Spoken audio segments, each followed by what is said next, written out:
I didn't get back to Washington until almost 10 the following night, and I knew I was in trouble with Janny, probably with everybody in the house except little Alex and the cat. I'd promised we would go to the pool at the Y, and now it was too late to go anywhere, except to sleep. Nana was sitting over a cup of tea in the kitchen when I came in. She didn't even look up. I bypassed the lecture and headed upstairs in the hopes that Janny might still be awake. She was. My best little girl was sitting on her bed, surrounded by several magazines, including American Girl. Her old favorite bear, Theo, was propped in her lap. Janny had gone to sleep with Theo since she was less than a year old, and her mother was still alive. In one corner of the room, Rosie the cat was curled up on a pile of Janny's laundry. One of Nana's jobs for her and Damon was that they start doing their own laundry. I had a thought about Maria then. My wife was kind and courageous, a special woman who'd been shot in a mysterious drive-by incident in Southeast that I'd never been able to solve. I had never closed the file. Maybe something would turn up. It's been known to happen. I still missed her almost every day. Sometimes I even said a little prayer. I hope you forgive me, Maria. I'm doing the best I can. It just doesn't seem good enough sometimes. Good enough to me, anyway. We love you dearly. Janny must have sensed I was there, watching her, talking to her mother. I thought it was you, she said. Why is that? I asked. She shrugged. I just did. My sixth sense is working pretty good lately. Were you waiting up for me? I asked, as I slipped into her room. It had been our one guest bedroom, but last year we had converted it to Janny's. I had built the shelving for the clay menagerie from her Sojourner Truth period.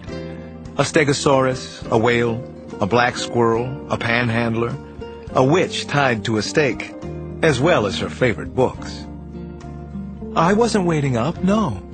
I didn't expect you home at all. I sat down on the edge of the bed. Framed over it was a copy of a Magritte painting of a pipe with the caption, "This is not a pipe." You're going to torture me some, huh? I said. Of course. Goes without saying. I looked forward to some pool time all day. Fair enough. I put my hand on top of hers. I'm sorry. I'm really sorry, Janny. I know. You don't have to say that, actually. You don't have to be sorry. Really, you don't. I understand what you do is important. I get it. Even Damon does. I squeezed my girl's hands in mine. She was so much like Maria. Thank you, sweetie. I needed that tonight. I know, she whispered. I could tell. Chapter 53. The Wolf was in Washington, D.C. on a business trip that night. He had a late dinner at the Ruth's Chris Steakhouse on Connecticut Avenue near DuPont Circle. Joining him was Franco Grimaldi, a stocky 38-year-old Italian capo from New York. They talked about a promising scheme to build Tahoe into a gambling mecca that would rival Vegas and Atlantic City. They also talked about pro hockey, the latest Vin Diesel movie, and a plan the Wolf had to make $1 billion on a single job. Then the Wolf said he had to leave. He had another meeting in Washington, business rather than pleasure. "You seeing the president?" Grimaldi asked. The Russian laughed. "No. He can't get anything done. He's all Stronzati. Why should I see him? He should see me about Bin Laden and the terrorists. I get things done." "Tell me something," Grimaldi asked before the Wolf left. "The story about Palumbo out in the max security prison in Colorado. You did that?" The Wolf shook his head. "A complete fairy tale. I am a businessman, not a lowlife, not some butcher. Don't believe everything you hear about me." The Mafia had watched the unpredictable Russian leave the steakhouse, and he was almost certain the man had killed Palumbo, and also that the president ought to contact the Wolf about Al-Qaeda. Around midnight, the wolf got out of a black Dodge Viper in Potomac Park. He could see the outline of an SUV across Ohio Drive. The roof light blinked on, and a single passenger got out. "Come to me, pigeon," he whispered. The man who approached him in Potomac Park was FBI, and worked in the Hoover Building. His carriage was stiff and herky-jerky, like that of so many government functionaries. There was no confident G-man swagger. The wolf had been warned that he couldn't buy a useful agent, and that he couldn't trust the information if he did, but he hadn't believed that. Money always bought things, and it always bought people, especially if they had been passed over for promotions and raises. This was as true in America as it had been in Russia. If anything, it was more true here, where cynicism and bitterness were becoming the national pastimes. "So, is anybody talking about me up on the 5th floor of the Hoover?" he asked. I don't want to meet like this. Next time you run an ad in the Washington Times." The wolf smiled, but then he jabbed a finger into the federal agent's jaw. "I asked you a question. Is anybody talking about me?"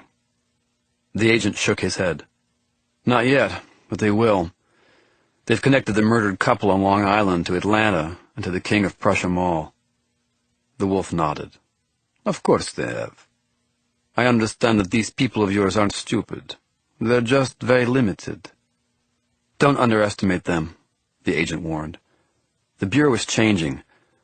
They're going to come after you with everything they have." "It won't be enough," said the wolf. "And besides, maybe I'll come after them with everything I have. I'll huff and I'll puff and I'll blow their house down."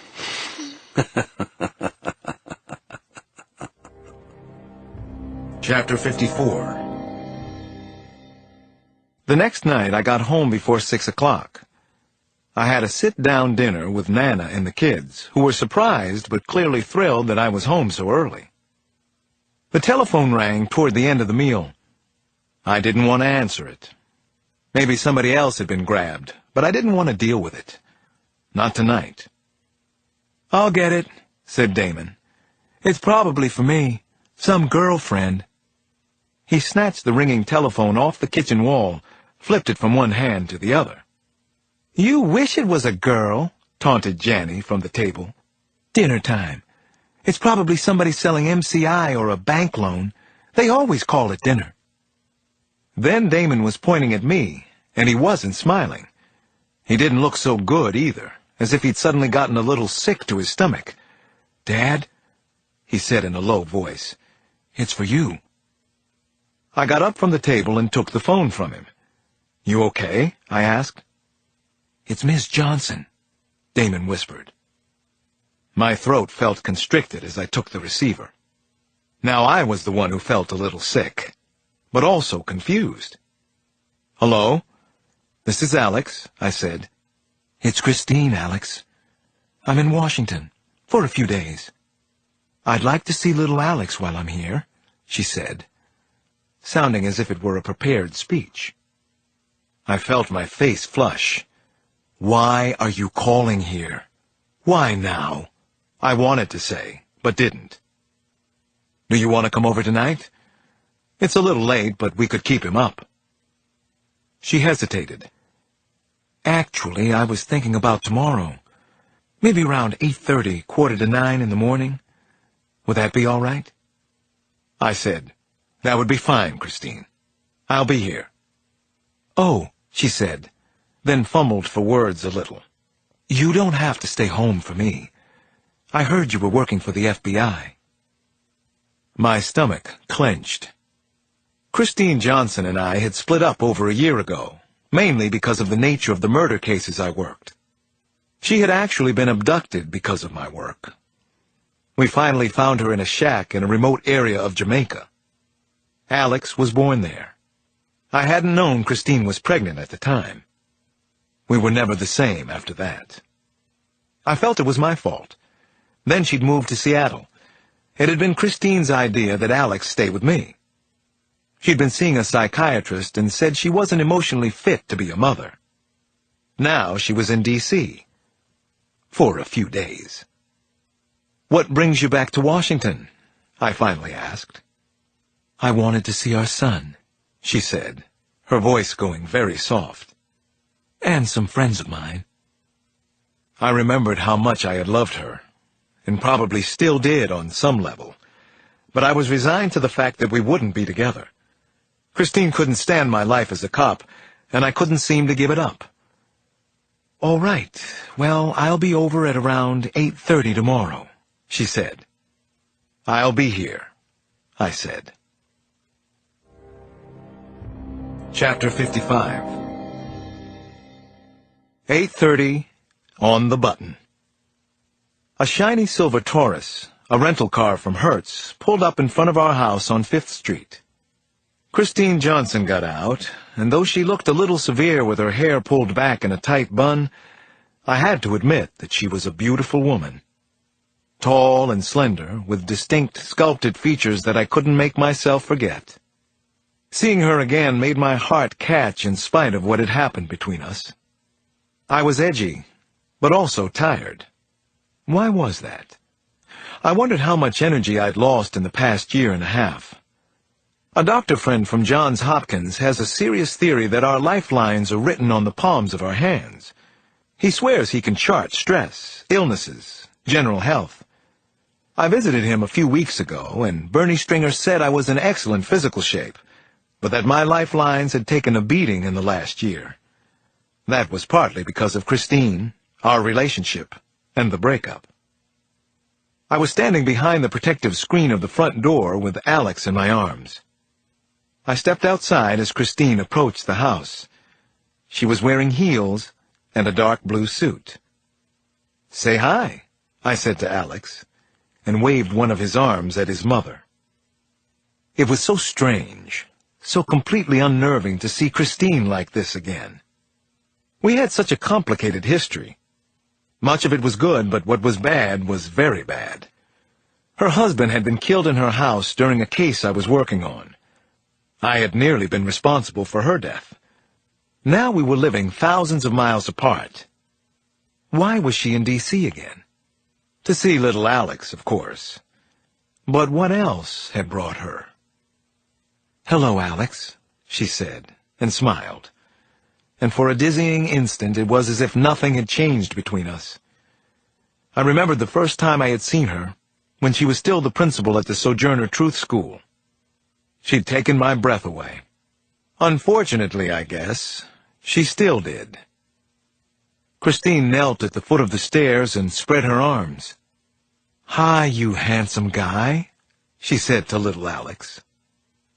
I set him down and let him decide what to do next. He looked up at me and laughed. Then he chose Christine's beckoning smile, chose her warmth and charm, and went right into her arms. "Hello, baby," she whispered. "I missed you so much. You've grown so big." Christine hadn't brought a gift, no bribes, and I liked that. It was just her, no tricks or gimmicks. But that was enough. In seconds, Alex was laughing and talking up a storm. They looked good together, mother and son. "I'll be inside," I said, after I watched them for a moment. "Come in when you want. There's fresh coffee. Nana's. Breakfast if you haven't eaten." Christine looked up at me and she smiled again.